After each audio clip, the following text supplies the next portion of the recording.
السلام علیکم ورحمۃ اللہ وبرکاتہ۔ عزیز طلبہ،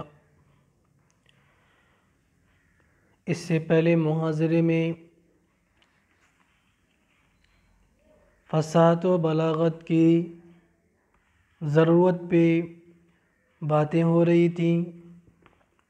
اب آج کے اس تیسرے محاضرے میں، یہ محاضرہ نمبر 3 ہے، آج کے اس تیسرے محاضرے میں ہم اس کی اہمیت پر روشنی ڈالیں گے۔ تو اہمیت پر روشنی ڈالنے سے پہلے یہ کہنا چاہوں گا کہ جیسے جسمانی نشو و نما کے لیے عمدہ خوراک کی ضرورت پڑتی ہے،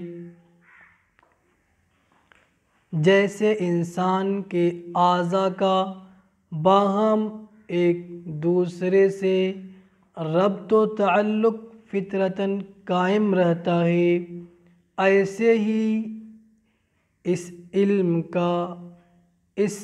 کی ضرورت ایک عالم کے لیے حد درجہ ضروری ہے۔ اسی طریقے سے ایک عالم کے اندر اس علم کا پایا جانا ضروری ہے۔ رحمت عالم احمد مجتبیٰ محمد مصطفیٰ صلی اللہ علیہ وسلم کے جلوہ فروزی سے قبل بھی فصاحت و بلاغت کا بڑا زور تھا۔ ابھی ہم نے جو فصاحت و بلاغت کی ضرورت کے اوپر گفتگو کی تھی، اس گفتگو سے یقیناً فصاحت و بلاغت کی اہمیت بھی سامنے آ گئی، لیکن پھر بھی اہمیت کے اوپر 2-4 منٹ گفتگو کرنا مناسب سمجھتا ہوں۔ تو آپ صلی اللہ علیہ وسلم کے اس دنیا میں تشریف لانے سے پہلے بھی فصاحت و بلاغت کا بڑا زور تھا۔ یہی وجہ تھی کہ عرب فصاحت و بلاغت میں جملہ اقوام عالم پر برتر اور افضل تھے۔ انہیں اپنے اس وصف پر یعنی فصیح و بلیغ ہونے پر اتنا ناز تھا کہ وہ اپنے سوا تمام عالم کو اعجمی یعنی گونگا کہتے تھے۔ یہ تو بات ہوئی آپ صلی اللہ علیہ وسلم کے دنیا میں تشریف لانے سے پہلے۔ معلوم ہوا کہ فصاحت و بلاغت کا ڈنکا بہت پہلے سے بج رہا ہے۔ آپ صلی اللہ علیہ وسلم تشریف لائے تو ان فصحاء و بلغاء میں آپ کی فصاحت و بلاغت چھا گئی، چونکہ آپ فصاحت کے اعلیٰ معیار پہ فائز تھے۔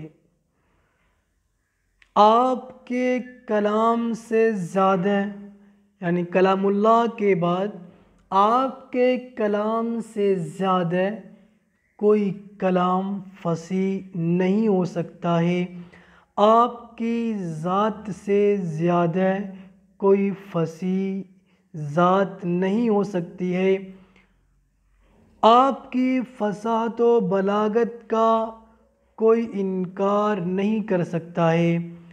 آپ صلی اللہ علیہ وسلم کے کلام میں اگر کہا جائے کہ باد صبا کی سلاست، دریا کی روانی یوں محسوس ہوتی تھی جیسے آپ کے کلمات نور کے پھولوں میں ڈھل کر زبان اقدس سے ادا ہو رہے ہوں تو غلط نہیں ہوگا، مبالغہ نہیں ہوگا۔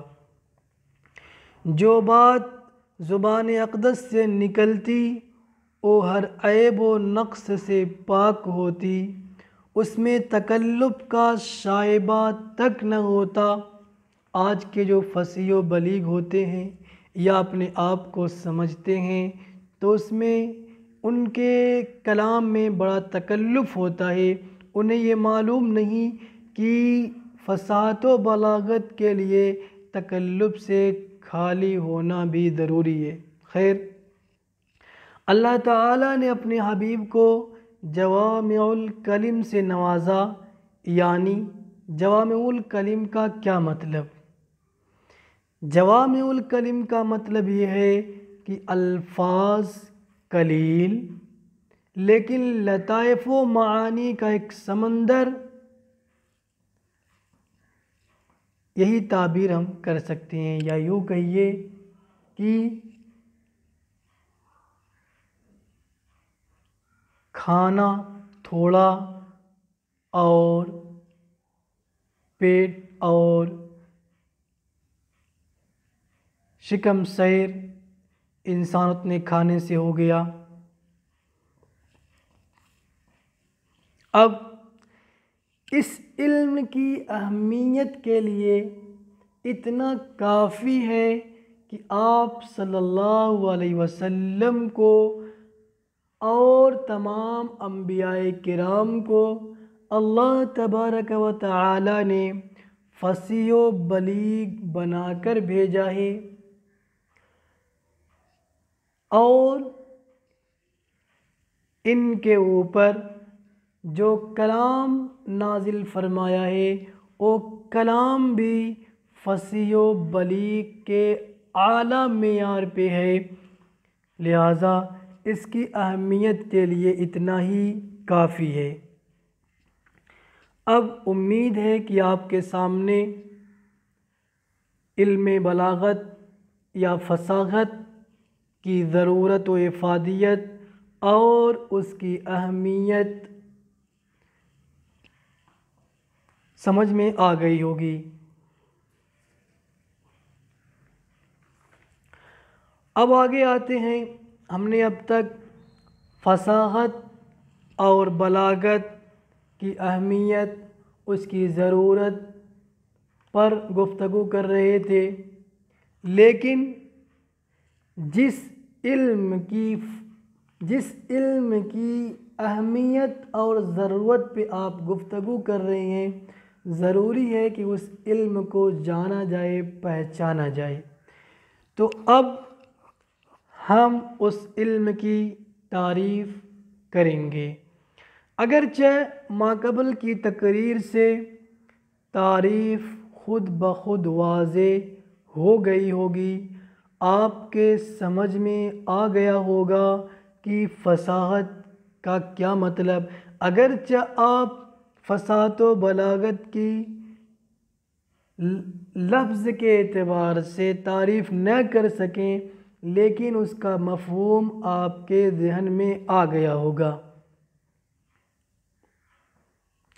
پھر بھی مناسب معلوم ہوتا ہے کہ اس کی تعریف الگ سے کر دی جائے، لہٰذا ہم وہی تعریف کریں گے جو کتاب ہمارے سامنے ہے۔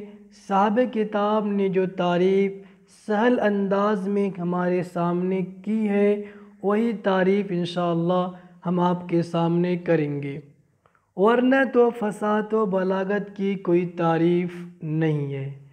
بس سمجھ میں آ جائے، دل میں مؤثر ہو تو فصاحت و بلاغت اس کو کہا جائے گا۔ اب دیکھیے، صاحب کتاب فرماتے ہیں فصاحت کے لغوی معنی ظاہر کرنا، ظاہر ہونا ہے۔ آپ کو معلوم ہوگا کہ لغت الگ چیز ہے اور اصطلاح الگ چیز ہے، لہذا فصاحت کے لغوی معنی ظاہر کرنا، ظاہر ہونا ہے۔ اب اصطلاحی تعریف دیکھ لیجئے، ایسے الفاظ جو ظاہر ہوں، جلد سمجھ میں آ جانے والے اور مانوس الاستعمال ہوں۔ ایسے الفاظ جو ظاہر ہوں آپ سمجھ گئے ہوں گے، جس میں کسی قسم کی کوئی پوشیدگی نہ ہو، سنتے ہی اس کا مفہوم سمجھ میں آ جائے تو ظاہر کہا جائے گا۔ مانوس الاستعمال ہوں، یعنی ان الفاظ کو ادبا اور بلغا استعمال کیے ہوں اور ان الفاظ کو سننے کے بعد وحشت نہ ہو، اجنبیت سی محسوس نہ ہو۔ لیکن یہ ان کے لیے ہو جو اہل زبان ہو، جو اس کا ذوق رکھتے ہوں، ورنہ ہم جیسے لوگوں کے لیے ہمیں معلوم ہی نہیں ہوگا کہ یہ الفاظ مانوس الاستعمال ہے یا نہیں ہے۔ اگر ایسے الفاظ ہمارے سامنے آ گئے جن کا معنی ہمیں معلوم نہیں ہے تو ہم کہہ دیں گے یہ غیر مانوس الاستعمال ہے۔ جی، تو یہ ان کے لیے ہو جن کے پاس ذوق سلیم ہو، جن کو اس علم سے لگاؤ ہو، جو بلغا اور ادبا کے کلام پر دسترس رکھتے ہوں۔ تو یہ فصاحت کی تعریف ہو گئی۔ اب آگے بلاغت کی تعریف دیکھیے۔ بلاغت کے لغوی معنی پہنچنا، انتہا ہونا۔ لغوی معنی پہنچنا اور انتہا ہونا۔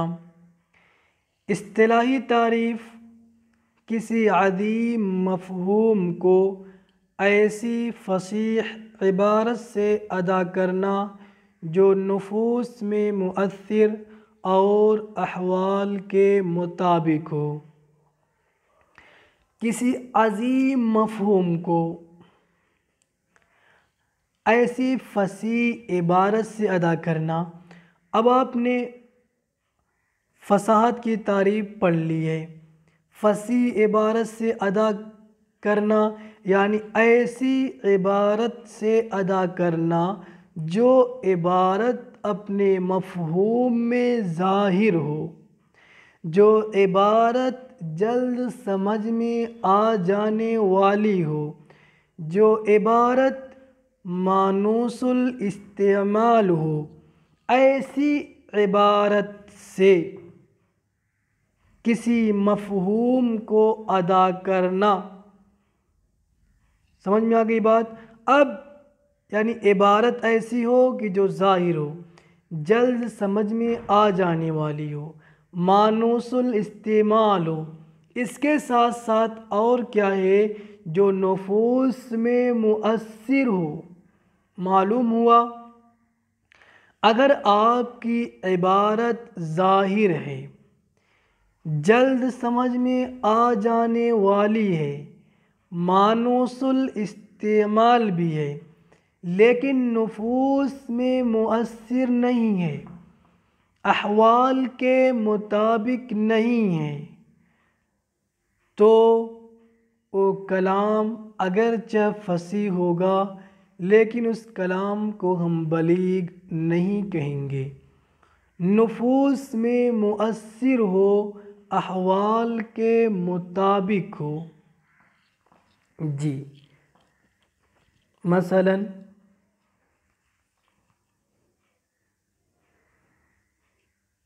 آپ سفر کی حالت اگر بیان کریں گے تو اس میں آپ یہ کہیں گے کہ مجھے یہاں سے فلاں جگہ کا سفر کرنا ہے، اتنے توشے کی ضرورت ہے، اس سواری کی ضرورت ہے، وغیرہ وغیرہ۔ یعنی شروع سے لے کر آخر تک بیان کریں گے، جس سے سننے والے کے سامنے، یا آپ اپنا پچھلا سفر بیان کریں تو سننے والے کو اس سفر کا پورا نقشہ سامنے آ جائے، ایسا لگنے لگے کہ وہ انسان خود سفر کر رہا ہے، ساری چیزیں اس کے سامنے ہوں۔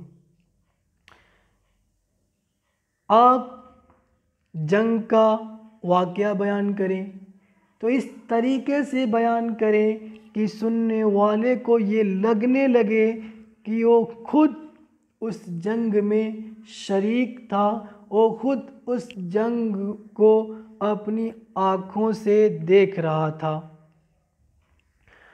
اب مثال کے طور پہ آپ نے کوئی فصیح عبارت ادا کر دی لیکن نفوس میں مؤثر نہیں ہے۔ مثلا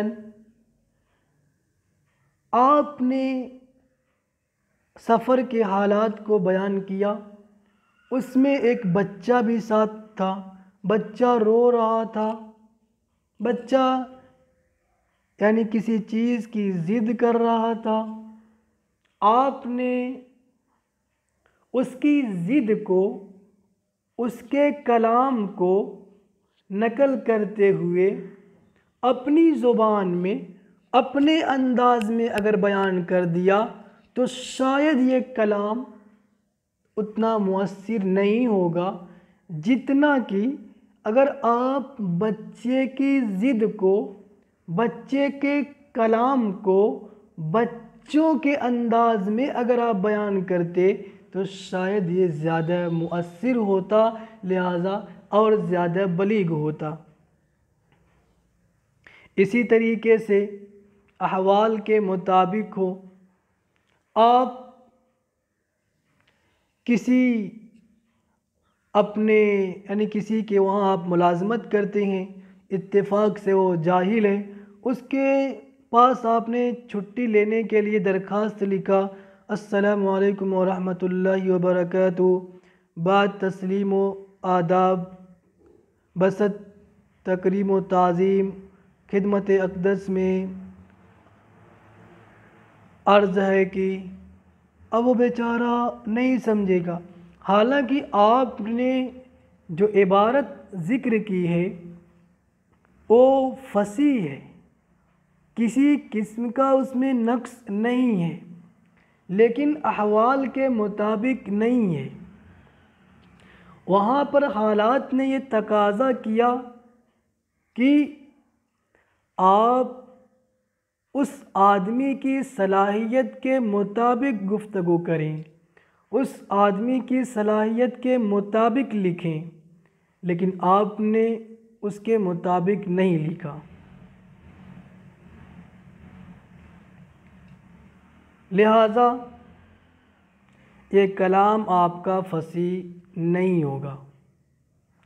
ایک آدمی آپ سے دور بیٹھا ہوا ہے، یا آپ کلاس میں ہیں، آپ کی کلاس بڑی ہے، بچے یہاں سے لے کر وہاں تک ہیں، دور تک ہیں، آپ اتنا آہستہ بول رہے ہیں کہ آپ کی آواز وہاں تک پیچھے تک نہیں پہنچ رہی ہے، تب بھی یہ احوال کے مطابق نہیں ہوا۔ اسی طریقے سے مثلا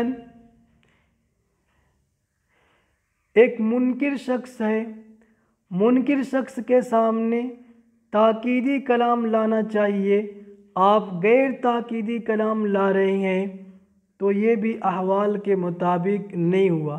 اگرچہ آپ کا کلام فصیح ہے لیکن ہم اس کلام کو بلیغ نہیں کہیں گے، آپ کا یہ کلام فصیح ہونے کے باوجود بلاغت سے خالی ہو جائے گا، بلاغت سے دور ہو جائے گا۔